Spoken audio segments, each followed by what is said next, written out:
Today's Woman is brought to you by Vlisco.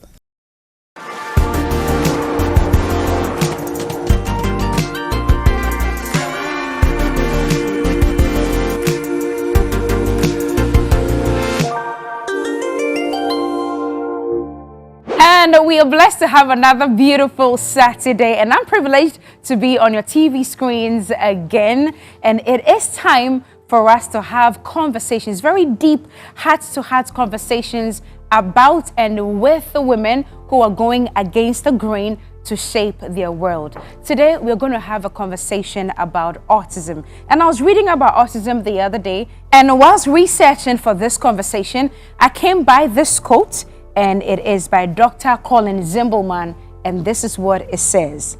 Autism offers a chance for us to glimpse an all-field vision of the world that might otherwise pass us by. I'm sure by the end of this conversation, this quote would mean a whole lot to you. Welcome, welcome, welcome. This is Today's Woman with me, Cookie. Special thanks one more time going out to Vlisco for making sure that I look this beautiful for today's episode. In no time, as usual, I know by now you already know what the structure of the show is. We will introduce you to our star woman crush of the week. We'll get to our main conversation. We'll get into the world of trendy, and definitely the men will have their say. Let's go take messages from our sponsors. We will be right back. Don't go anywhere. Promise me that you're not going anywhere. You'll be right back here with me.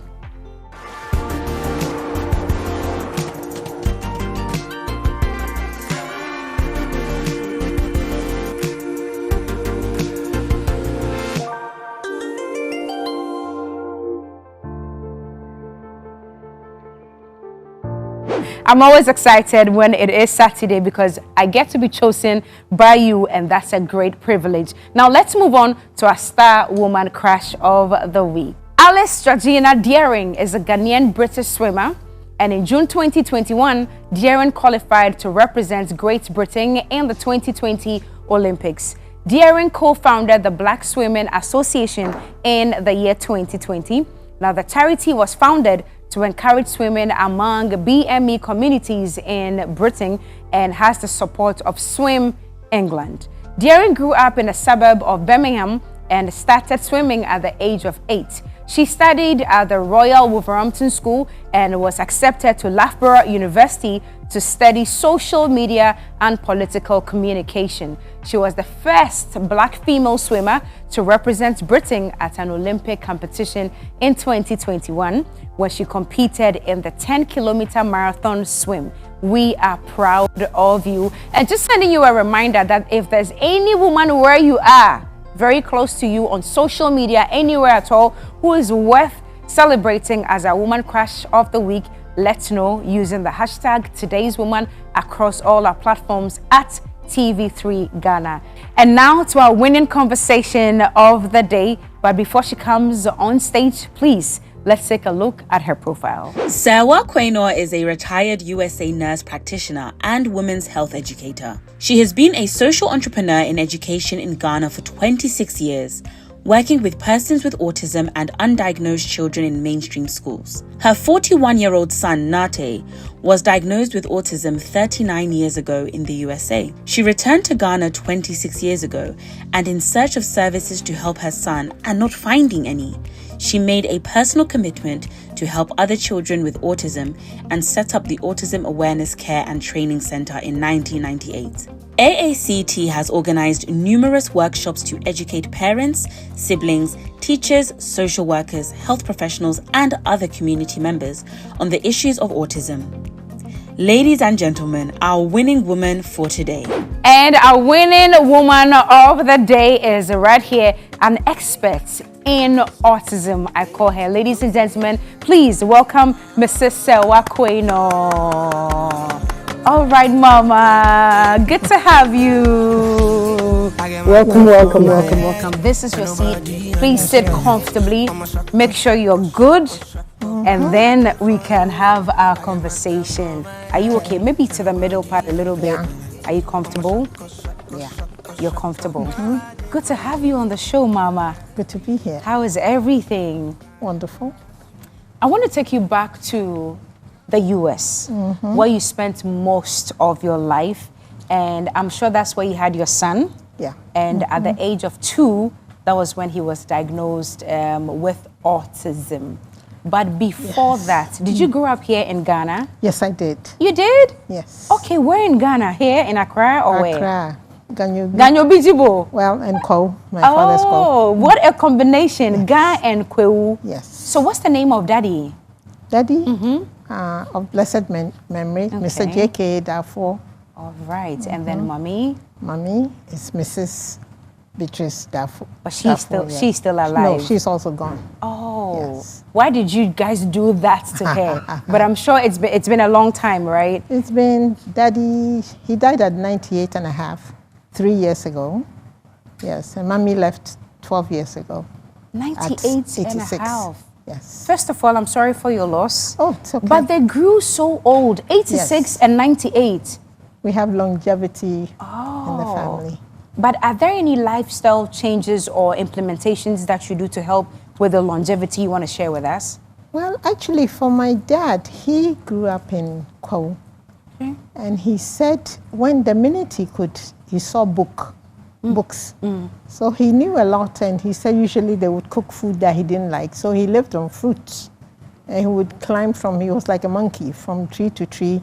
If he takes this pear, he didn't like, just throw it down and go eat the pawpaw and avocado. Wow. A lot of bananas. And he, even till now, with fruits being so expensive, I was saying to somebody, boy, I remember when Daddy was around, you know, loading him, he still liked his fruits. And so he literally just lived on nature. Yeah, exactly. Wow. Yes. I see. Anyway, so growing up here in Accra with how many siblings? There are 5 of us. Okay. I'm the eldest. Okay. Yes. How many boys, how many girls? 3 boys and 2 girls. Who was the most stubborn when you were growing up? It wasn't me. I wasn't going to put it down. I wasn't going to put it down on being you. first girl is always such a challenge. You know, my mother was tough. So I had to be like, I was like a mother to the little ones. There was a long gap. There were 6, but somebody died. Okay. But then the gap, there was the Dada Bass, and then there was me and my brother, who were I was the Mobrawa, and my brother was like, he did his own thing, the one after me. Right. Yeah, very brilliant, but was always out of the house, that kind of thing. I see. Yes. And education, where did you have your education? I went to Achimota School. Okay. Yes, and then from there went to England. Yes. Oh, to England? Yes, first. I did, went to nursing training in England and did midwifery. From there on, then I went to school in the US to become a nurse practitioner. Wow. Yes. How old were you when you got to England first? I was 19. 19. Oh, so you were already a teenager. Yes. But you hadn't traveled before. No. Okay, so let's go down memory lane. What had you heard about England before even going there? Wow. I thought it was everything. But it turned out that it wasn't? No, when I got to the airport, the first thing I did, I was like wondering what it was like, my first experience. I don't know why I expected differently. I read a lot. That's when you asked about my hobbies. It's like, but what I expected, it was like, you know, growing up in Ghana, you know, I'm from Accra, so another place. And you're from British Accra, you know. Exactly. And it was summer, so it was no difference. In no time at all, I knew the difference. It was cold. I see. Yes. I see. So minus the weather, almost everything seemed the same for you. Yes, basically minus the weather, because growing up, but of course the people were different. And looking at the different, where I went to school, I went to the Midlands. So their English was a little kind of off for me. And it was challenging because to understand the people, and but it took a while because it's not the English that the Queen's English that we know of. Yeah, because when you go even north, it's even different. Right. Yeah. So so you struggled a little bit with the language until. It didn't take that long because already I understood, but you have to like strain your ears before you could hear them. Yeah. I see. So that's where you started midwifery, studying midwifery, nursing. I did nursing first and then did midwifery for 1 year. Okay. Because, you see, my parents didn't want me to go, but I wanted a way out of the country. And it was a way I could go. At age 19? Yes. Oh, I actually thought your parents were there. That's why I was... No. My so parents how did you were here make that decision? Because a lot of my cousins and things who came from more, you know, they had gone to England. And I wasn't. Most of my friends had gone. My father was a civil servant. He couldn't afford to take me. So I knew of friends who had gone, and you could go to school in England, nursing, and be given a stipend. And I did my own homework. So you mean to say at age 19, you and your friends were able to process documents for you and everything for you to go to school in England? Exactly. What year was this? This was 1968, 69. You are brave at age 19. So finally, when you got through processing the documents, you got your visa and everything, how did you break the news to your parents? Well, the visa I had to tell my dad. Okay, so how did he take it? How did you say it and how did he take it?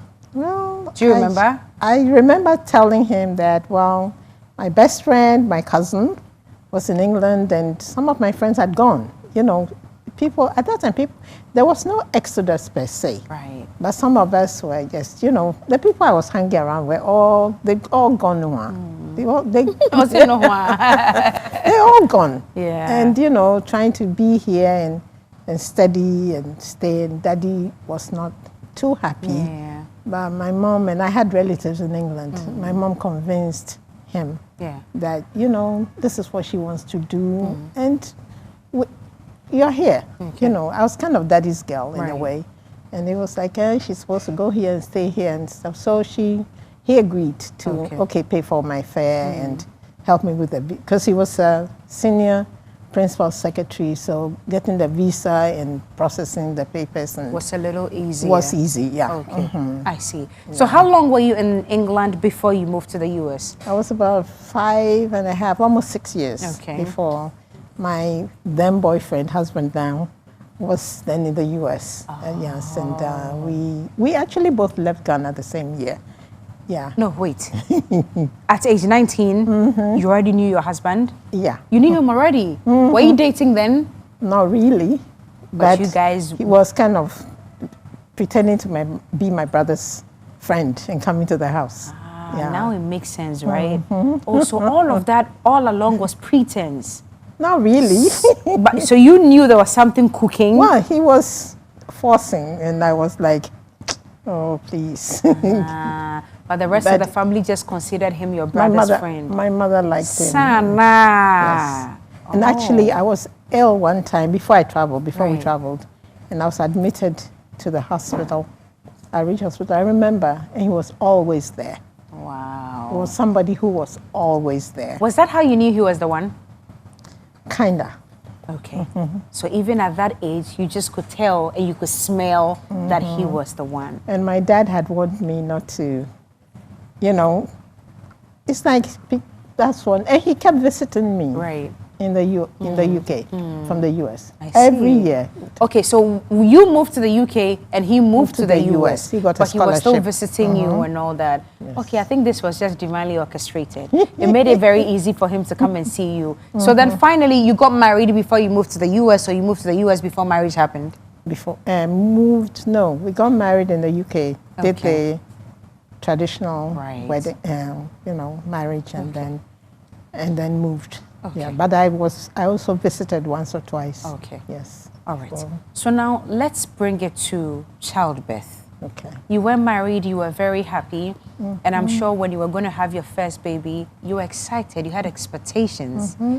Your son, he must be your first child. No, he's the second. That's the second one. I have a daughter. So the daughter came first? Yes. Okay. That was normal? Yes.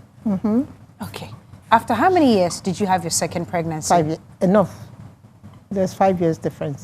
So let's say after 4 years, you got pregnant with a second one, who is a boy. Yes. And then that's when destiny took a different turn. Exactly. Well, I didn't know till after he was born. Really, he was born with a cord around his neck. But, you know, and that's short of oxygen. It's called asphyxia. But then I didn't know anything till around 15 months and thing, you know.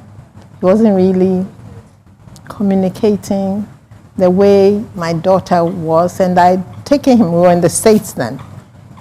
Because I said he was born, no, he was born here. My daughter was born there. Oh, so he was born here in Ghana? Yes. Okay. Then 6 months we left. At the time you had come back to Ghana? Yeah, we came to Ghana. Because I'm told you came to Ghana 26 years ago. Yes, but then we had come, I lived in the US for about 32 years. Okay. So we had come to Ghana during our sojourn out there for about 3 years. My husband got a job at the Cape Coast University as a senior lecturer. And then that's where, and then so I got pregnant with him there. Okay. But soon after, Ghana was, not as bad as now, but things were, so my husband first left. Okay. And then after he was born, because he got a job out there, and I had the baby and joined him 6 months after. Okay. But at that time, we didn't notice anything. But from what my dad tells me, that he feels that my son was a little too quiet. Yes, he was too quiet. Even when he was a few months old? Yes, before. So Daddy could tell? Daddy saw something, but he nursed, he cried, the normal cry. I think I breastfed him for 15 months. Okay. Yes, and so... And you still couldn't tell anything? Well, that's what I'm saying. Around 12 months, 15 months and things, I had started getting worried. So I would talk to the doctor. They said, oh, boys don't talk early and you're worried. My main concern was he wasn't really verbalizing. Okay. And so what is really going on? Yeah. Around 15 months, I'm like, no, there should be more communication with him. And I would take him out to the park or went to the swimming pool.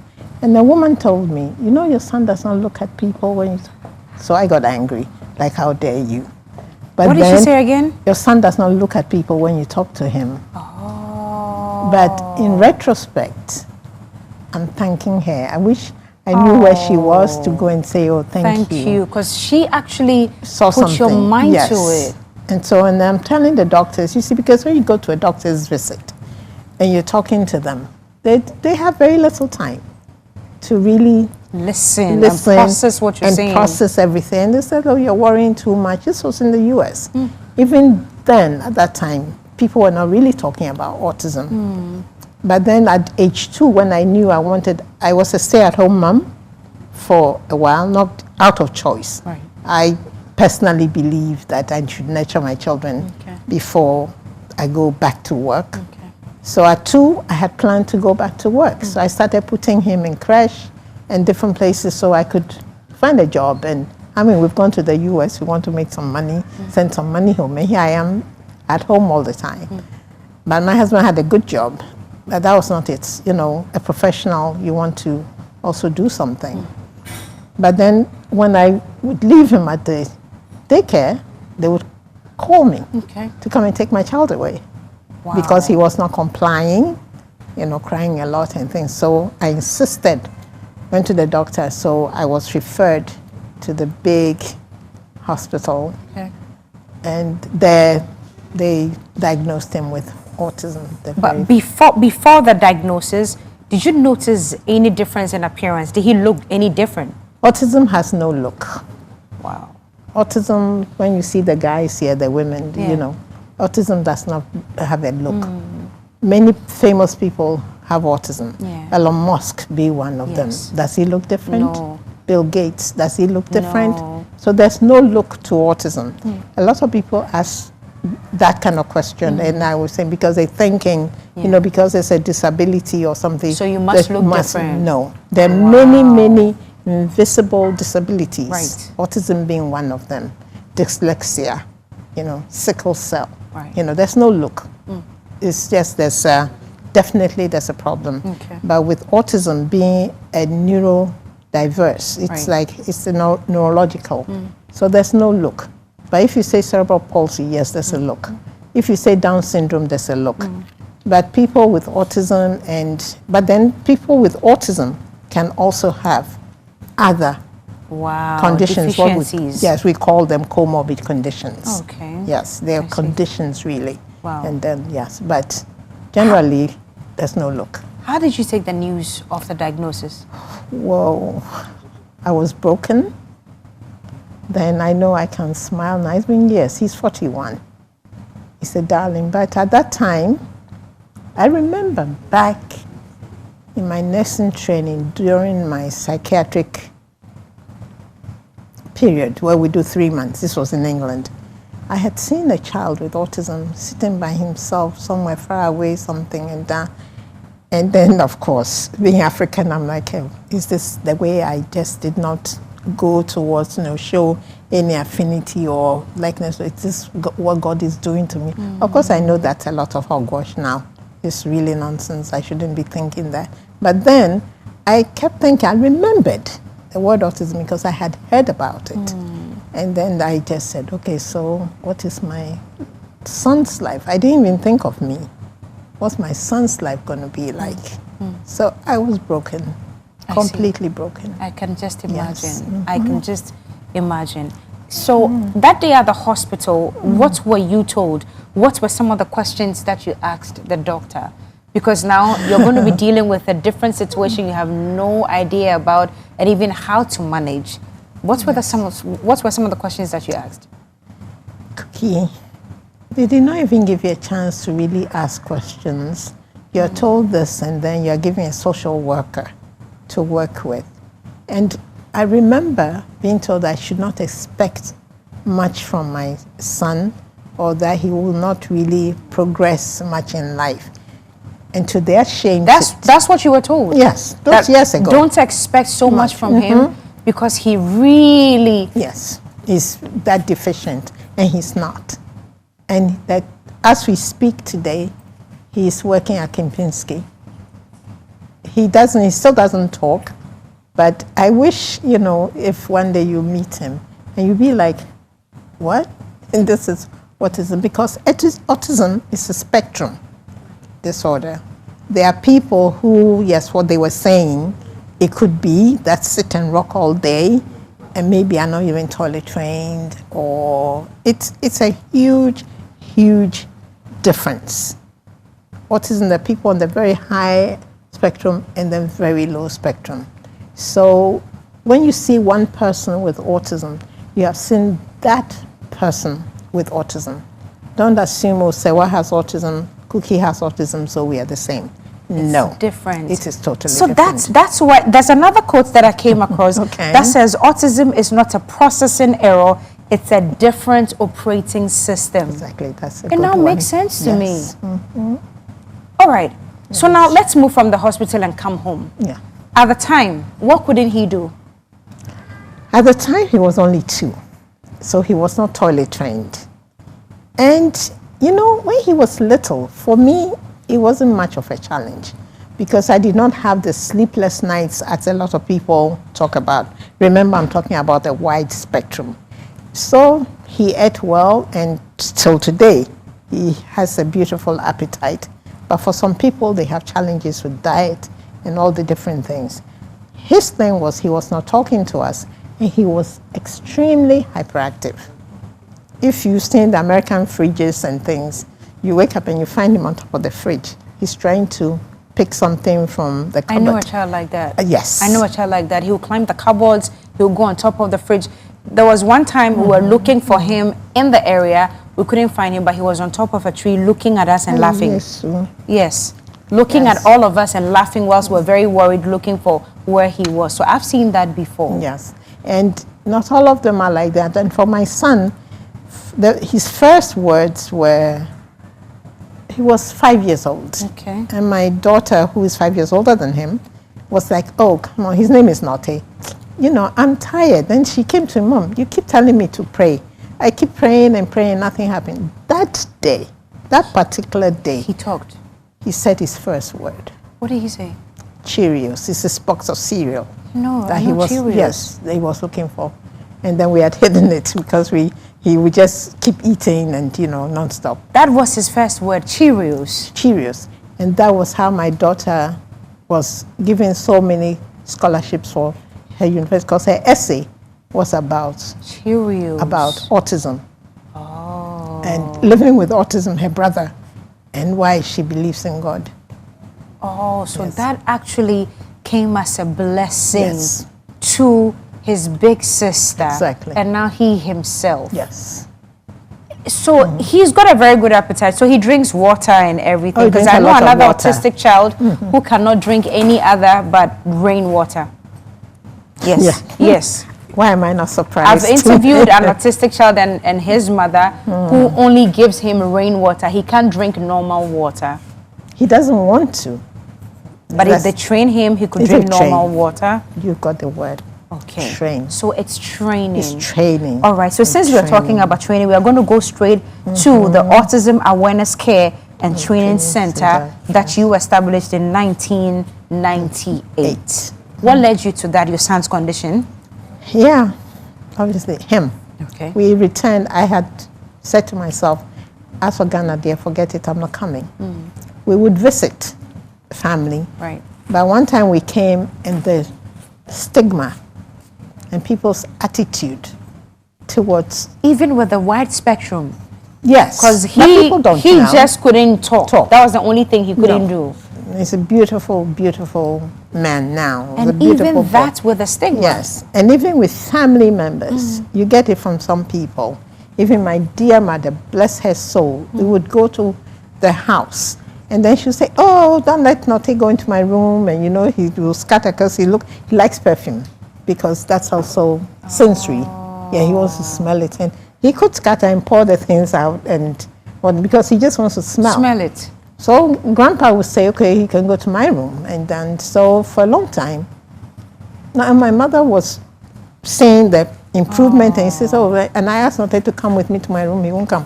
I said, that's what you've taught him. He's not comfortable going there because you've kept saying, stop, don't go there, this. He understands everything you're telling him. So you know what my mom did? She took it upon herself to go to her church. She's the founder of her church, Sacrament Presby Church. Okay. Went and talked to them about autism and her grandson. And if anybody wants to know about autism, to call her daughter. Wow. Brings it. I remember when I heard it. She didn't tell me that, so my father told me. I Right. cried. I just hugged her forever. She said, why won't you let go? I said, Mom, thank you. You were grateful. Very grateful. You were grateful. Yes. And that was her own way of undoing what she Because she didn't know. unknowingly did. Exactly. Yes, with Naughty. Exactly. Wow. So from 1998, this training center has been running. And Yes. I can imagine the thousands of mothers and children and fathers, of course, Yes. that you've helped. What's the history of this school? What have you been able to do? Well, Over we the started years. in a very small room in the back of my house. Where he started, I took him to another place, and no names mentioned. We had a little tiff with the founder. Right. So I started in the back of my house with a teacher who was also a speech therapist. That's what I needed for him. Okay. And then somebody, my sister from her church, met somebody who, and her daughter. And she approached, my sister is bold, and she says, what's wrong with your daughter? I said, you didn't. She said, I did. And she says to her, does your daughter have autism? She said, no. That's the first thing people will say. Yeah. And she said, oh, my sister's son is like your daughter, but he has autism. Autism. So and then the woman said, and then my sister said, but she started, she's got help for her son at home. This woman came to my house the next day. She called me, and when she came, she says, oh, I'm joining you, because if you have help, yeah, I hadn't planned on doing anything like this in Ghana. Okay. This fell in my lap. Yeah. I didn't, it was, so then she called somebody else who had returned from Canada. So most of the people who were coming to see me were returnees. Oh. Yeah, even when we had about 6 people after a few months. Wow. Like, what is this? So we needed to move. And then my friend's mother had died, and there was this house she was complaining about. Mom is not doing much with it. So she had people move, and I kind of twisted her arm to let us move there. So we were there until 2020, COVID, 2021, until the present. Now we're in Hacho. I see. I'm going to move you to the activity center because I have so many questions on my mind, especially for Norte. I want to get into his education, how he got educated, how he's able to now mingle with people. To be in the hospitality industry, you said he works at Kempinski. Yeah, part-time. I want to know about all of that. So let's go into our activity center to continue this conversation. The chair farthest is yours. I'll take the one close by. Can I climb yes, this? you can. Or even if you cannot, I will adjust it for you to sit. And I am sure by now this conversation is making sense to you, especially with the quotes that I rendered before we even started the conversation. I'm so proud of what you've been able to do with Norte. I will go to Kempinski and go and look for him. But before then, it's a good time to take a break. Let's take a break. Please make sure that you're sending the messages out there. Any family out there who is dealing with autism needs this conversation. So please, on our behalf, remind them for us. We'll be right back after this break. This is Today's Woman with me, Cookie.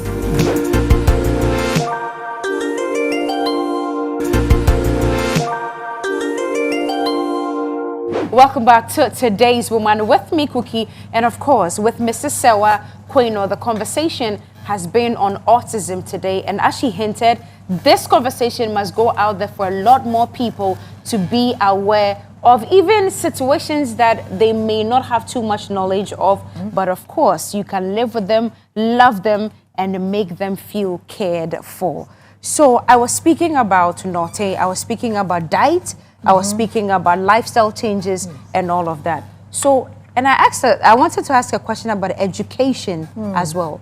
Did he go to normal schools that everybody goes to? Yeah, he went to normal school until we moved back here. Okay. And until I started as a center. He went to a normal school? Yeah, what they do is, well, he had special education. They do inclusive education. Okay. So that's what he's done most of his life. Okay. He's been with regular children. Okay. And we think it's the best way to go. Right. But there are times until the age of about 13 when he started having challenges. And I can tell you about that later. Okay. He became challenging with behavior and hormone setting. I want to know about that. Whilst we get to the other side of nutrition and health, I want to get into, okay, let me help you up. Is that okay? I got it. Are you good? I'm good. Okay, I'll shift your chair a little bit. Okay, Yeah. so tell me, at 13, he started going through some challenges with schooling? With life. Okay. And he had behavior challenges. Okay. That we don't understand. It happens to people. Sometimes he wasn't sleeping. Wow. And then he developed seizures at 16. But from 13 through up to about 20, these behavior challenges for a while. Yeah.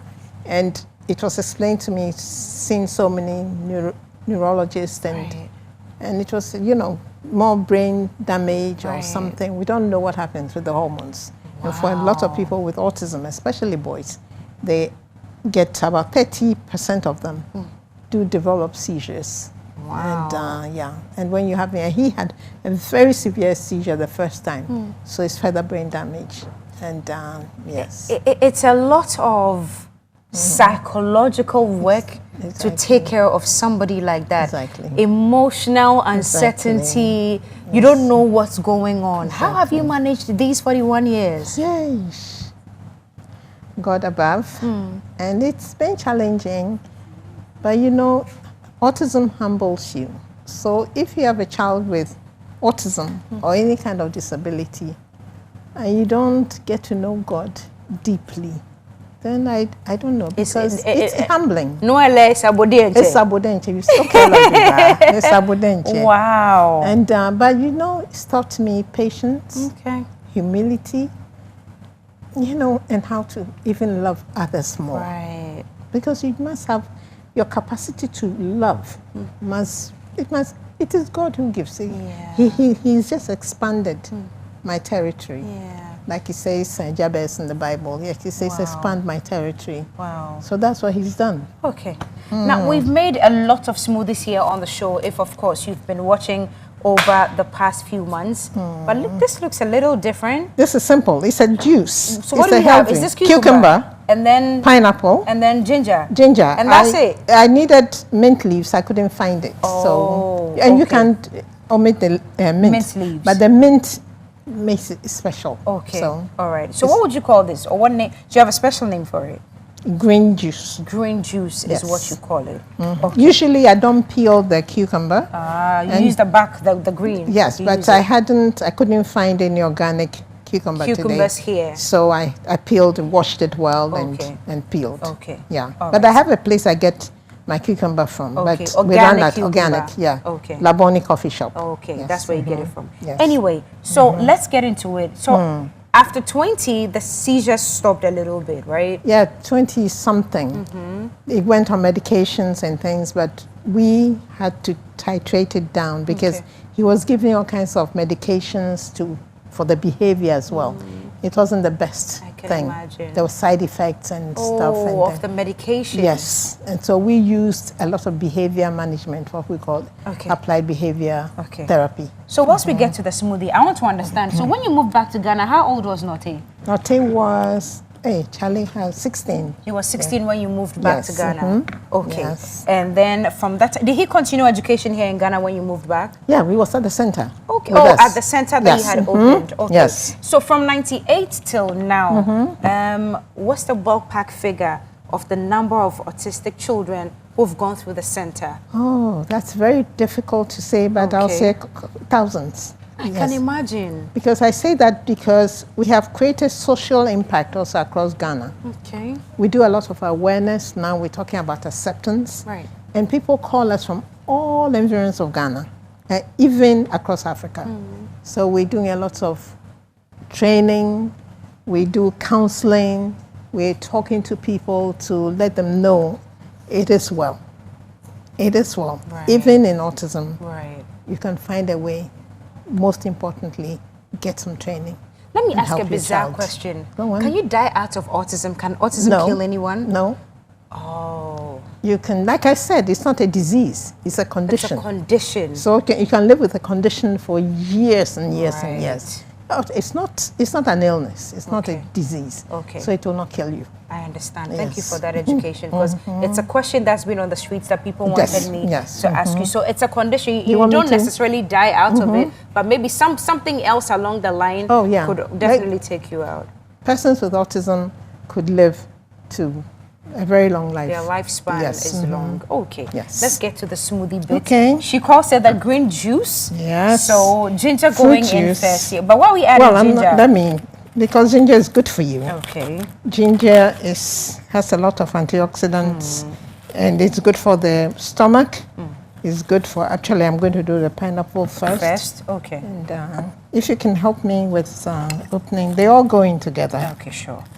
And I don't know how powerful your machine is. It is powerful. Oh, okay. It is powerful. And it depends on the sweetness that you want. Okay. And usually the people who peel this, I would usually take all the ice. So definitely you must use, how do you call it, sweet pineapple, because some of them can be really sour. Yes. Because I don't put any honey or sugar. Nothing at all. No, with persons with autism, we advise that they don't take sugar. Sugar makes you hyperactive.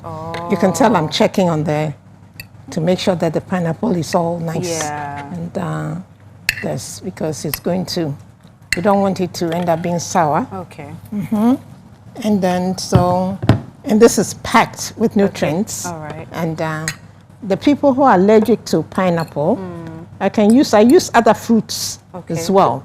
Beetroot, pawpaw, any fruit, mango, and I mix them with my veggies. Okay, but what's the ratio? Same amount of pineapple. It depends on how sweet you want it. I will send you that. I don't have. I don't like it very sweet because I'm watching my sugar. Right. And so you can experiment. This is Serwah. I think I had a juice somewhere before, and then I started figuring it out. What's in here? What's in there? So I've been making my own juices and different things. Okay. Is this just sitting on well? So. Okay. Let's all right. try to blend it. Unfortunately. Okay. We have to blend. So at what times of the day do you take this? First in the morning. First thing in the morning. First thing in the morning. But you can keep it in the fridge and drink it after it. Even when you don't want to eat, you can drink that. Is this something you can feed Norte with? Would Sure. you drink this with ease? Yeah. You would drink this with ease. Definitely. Okay. But how did he get the job at Kempinski? How did he know that he could pass for it? He didn't apply. Okay. Like I said, there's another autism center called Clicks Foundation. Right. She started looking for possibilities for her own daughter. And so then she brought us in that we should, from other centers. So Kempinski took a look at the people who were capable. So took 3 children from 3 different centers. I'll go look for Norte. Yes. I definitely will. It has to be very smooth because I do not use a sieve. I drink the whole thing. Okay. Yeah. So it has to be extra smooth. Yeah. All right. I think. Well, how do you I think we open could this? give Yeah. this.